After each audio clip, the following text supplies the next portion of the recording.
Thank you so much, Sequoia. And yeah, this title, it's a mouthful, but just to simplify it for everyone, I'm really excited to share a journey that I've taken recently with my own team in trying to do something that Microsoft has never done before. I'm really not sure if other companies have tried this, but super excited to share my learning and insights today.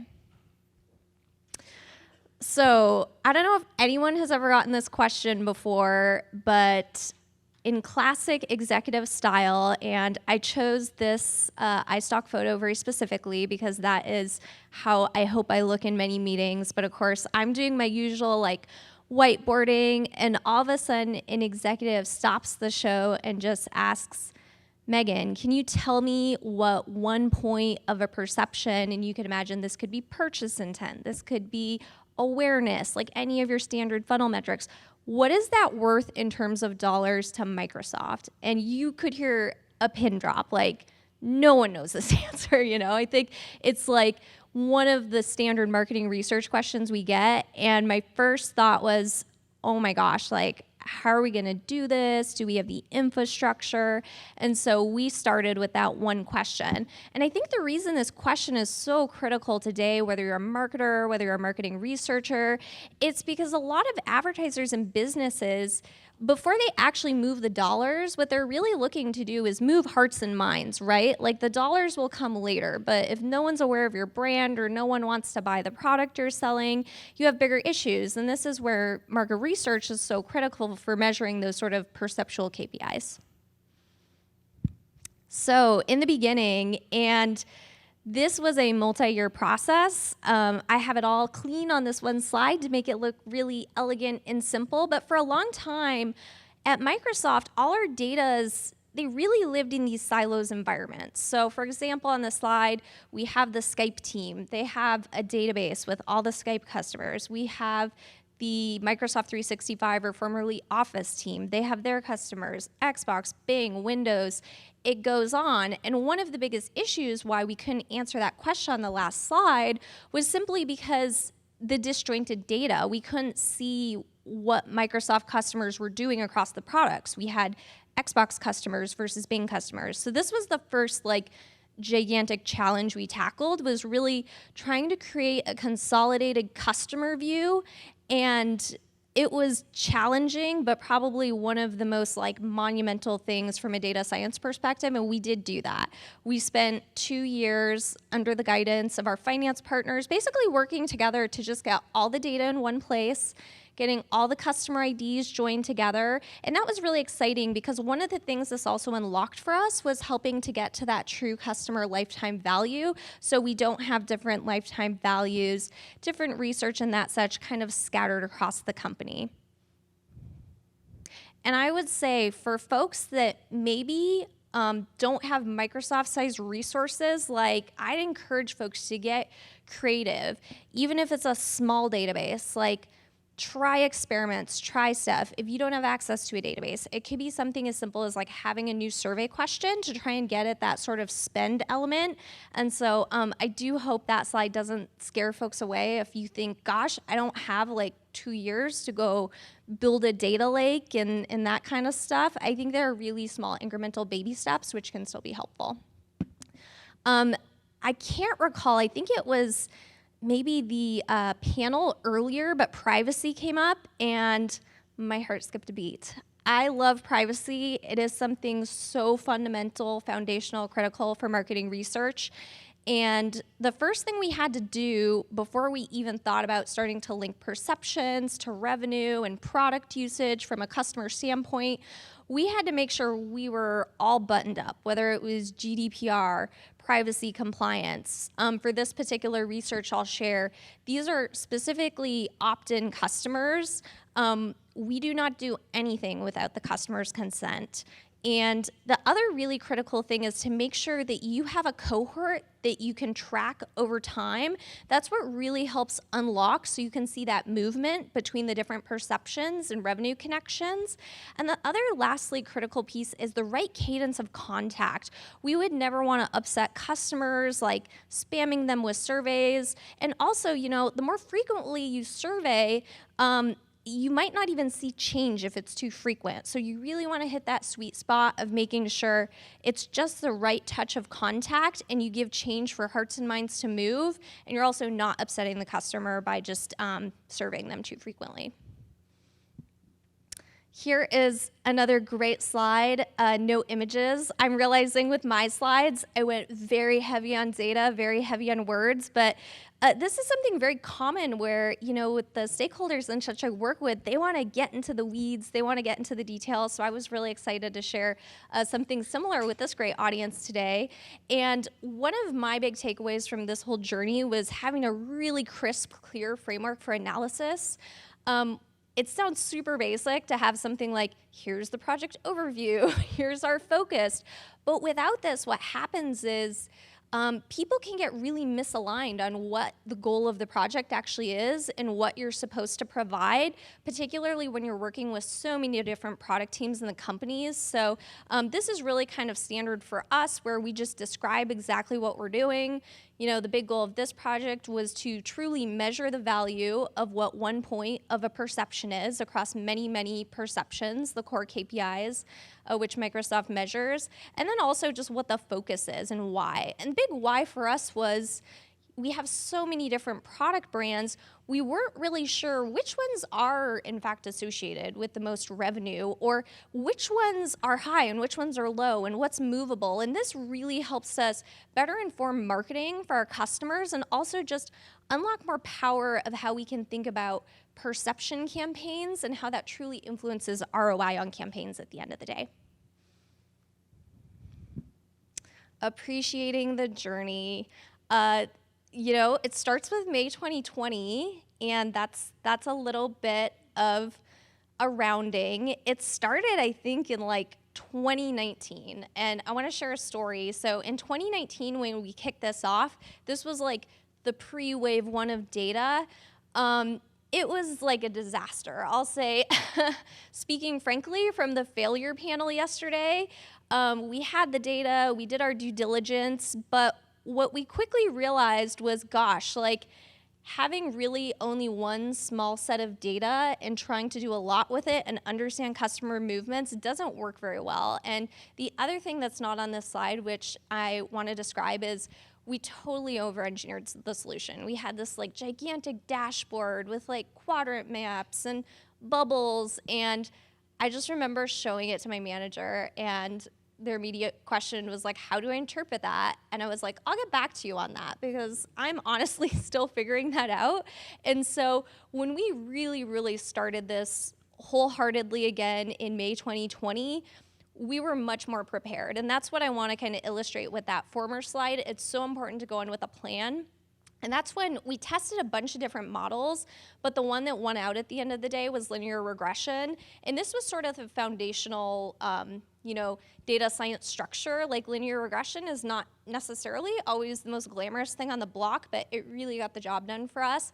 And the really great thing is, the more waves of data we collected, we were able to validate, grow the system, and for the future, the plan is to keep redetermining the value estimates and to keep updating.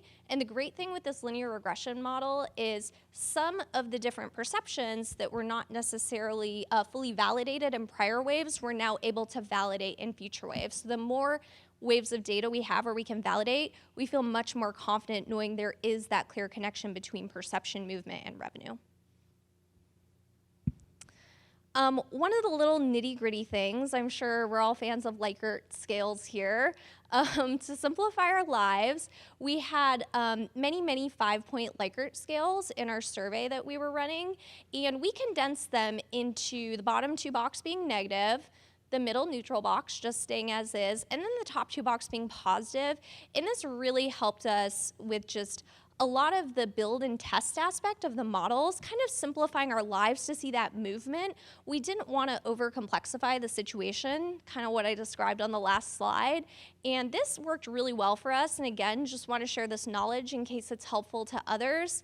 But the other really critical thing, and I'll reiterate this later on, is just having that really robust sample size for your model training, for your testing, And then you can see subset, if you have a cohort of customers that you can track over time, how those movements really matter. And that's kind of the crux of where the modeling comes into place. What we do is we really predict, like, we think if someone moves by, say, 1 point of purchase intent or awareness, this will happen, and that helps us revalidate the models.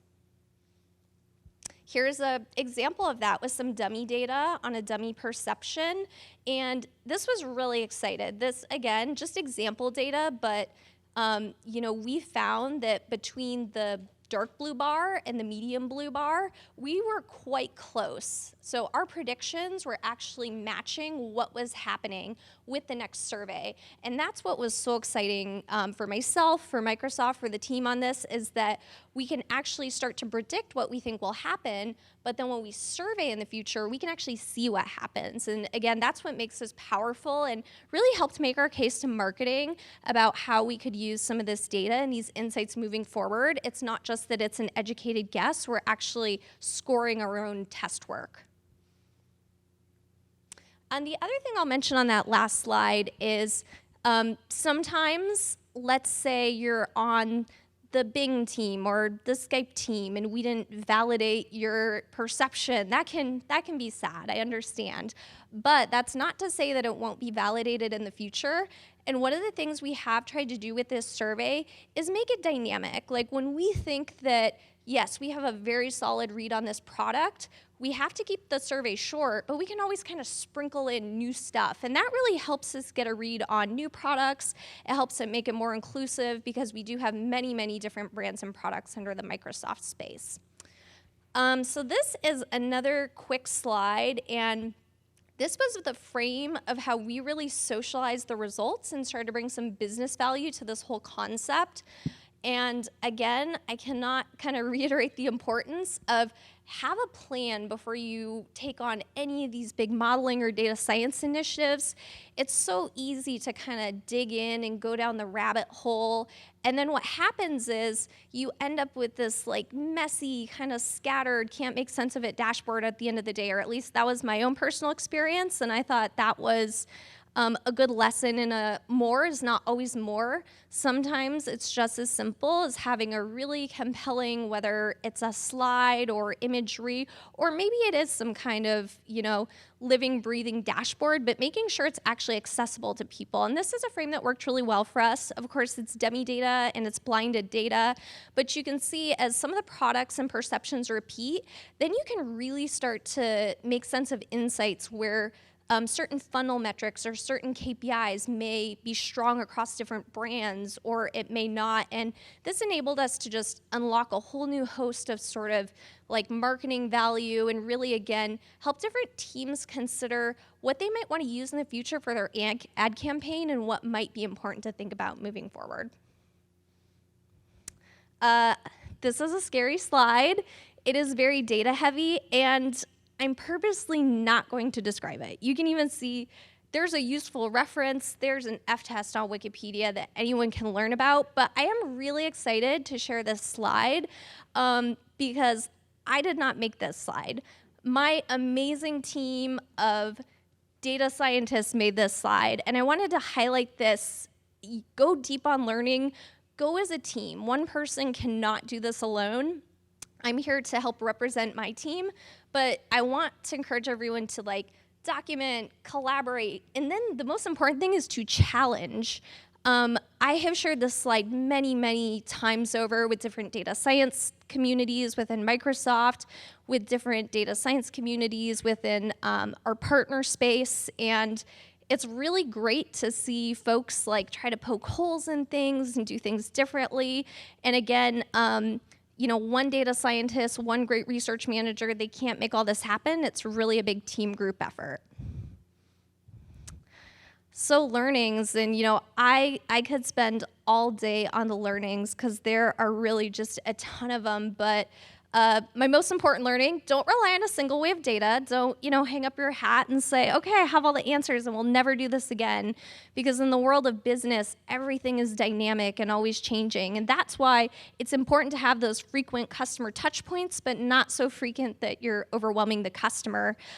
You might notice at the bottom on the right-hand side of the slide, we have our base sizes, and those are pretty big base sizes. And I think the first wave, we probably went a little too big, but the beauty is the more data you have, this unlocks a whole host of modeling capabilities. You can get really creative, not only with deep linear regression, but machine learning to really start to understand what are the different connection points in the data. It's also really critical to have your cohort that you can measure wave over wave. And then lastly, and again, this will be a very basic learning, but super duper important. I had many stakeholders. I had a lot of pressure. I want 10 questions on my brand, more on the survey. More is not more. It is much better to keep the survey, at least for this specific research, like super short and simple. We continue to shorten the survey wave over wave, and that's really helped us keep customer engagement high, and also just make sure that folks still are taking the survey. Customers are arguably our most precious resource, and we want to make sure they stay engaged. And so to make sure that those response rates stay stable as well. And again, this was just an amazing journey. I think I had like 10 slides, so I know I'm going fast. But again, this was something really, I think, kind of a game changer for Microsoft, in that it unlocked just this whole host of possibilities for us to more deeply understand marketing ROI, and also really value that campaigns that do help push different customer perceptions, move the hearts and minds, are valuable at the end of the day.